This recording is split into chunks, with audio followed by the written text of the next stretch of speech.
মালদার তৃণমূল কংগ্রেসের কাউন্সিলর কাকলি চৌধুরী, উনি আবার মালদা ইংলিশ বাজারের যিনি চেয়ারম্যান কৃষ্ণনারায়ণ চৌধুরীর স্ত্রী। রাজনৈতিক লড়াই, সেই রাজনৈতিক লড়াইয়ে যেহেতু আমার ছেলের মা মানে আমার স্ত্রী এই ওয়ার্ডে 10 নম্বর ওয়ার্ডে মানে কৃষ্ণনারায়ণ চৌধুরীর ওয়ার্ডের বুথ প্রেসিডেন্ট হয়েছে, তারপর থেকে এই এলাকার মানুষ সংগঠিত হতে শুরু করে। বিজেপি প্রথমভাবে সংগঠিত শক্তি হিসাবে এই ওয়ার্ডে দেখা দেয়। এটা তো ছিলই, তার সঙ্গে সঙ্গে যেহেতু সনাতনী আন্দোলনের সঙ্গে আমি যুক্ত, বিশেষত আদিনার যে আন্দোলন আছে তার আমি মুখপাত্র।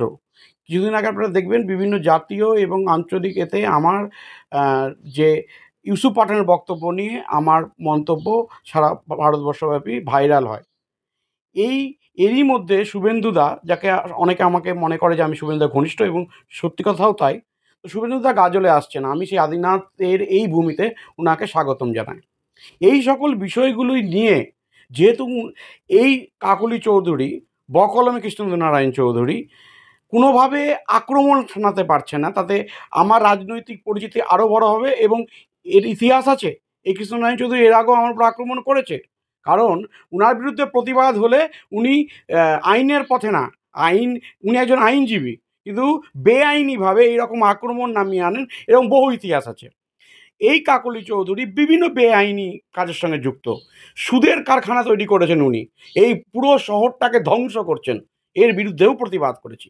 আর সেই প্রতিবাদকে যেহেতু কাজল গোস্বামীকে সামনে থেকে আটকানো যাচ্ছে না, কাজল গোস্বামীর স্ত্রীকে অ্যাসাল্ট করা যাচ্ছে না, তাই জন্য তার ছেলেকে কাজল গোস্বামীকে শিক্ষা দেওয়ার জন্য, রাজনৈতিক লড়াই করে এদের ক্ষমতা নেই, এরা এতটা ভীতু, তাই জন্য রাস্তা থেকে তুলে নিয়ে গুন্ডাদেরকে নিয়ে গিয়ে তোর বাবা বড় নেতা হবে, তোর বাবা এই শুভেন্দু অধিকারীকে নিয়ে আসবে, আদিনাথ প্রতিষ্ঠা করবে, খুন করে দেব, তুই তোর বাবা দুজনের খুন হবে।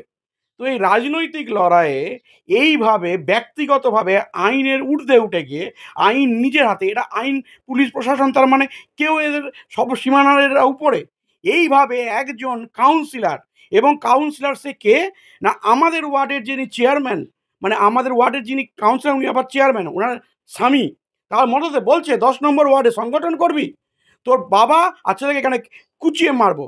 50 থেকে 60 জন হুলিগানস কাকল চৌধুরী মেরেছে, মারার পর তারপরে আমার ছেলের পর বলে যে তোর বাপকে ডাক, তোর বাবাকেও আক্রমণ করবো, তোর বাবার কাছে মারবো।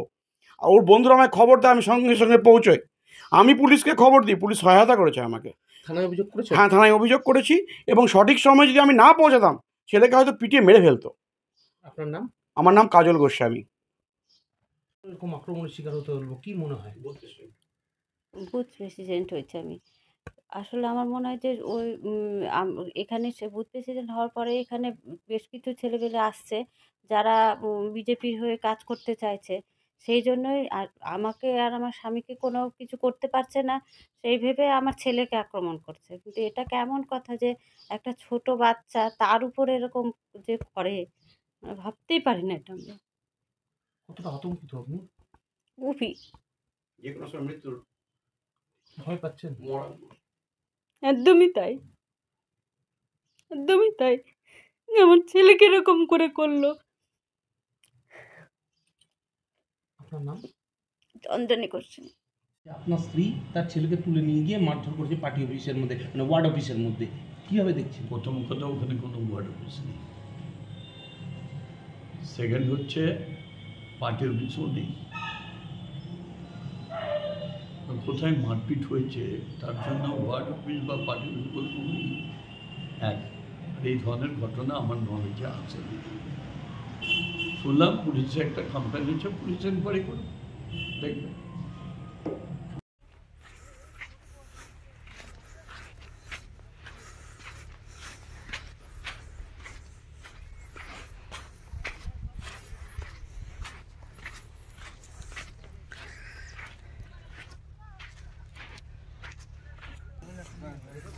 বলবো পুলিশ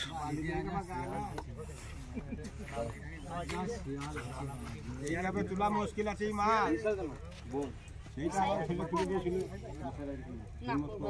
এইখানে না এখানে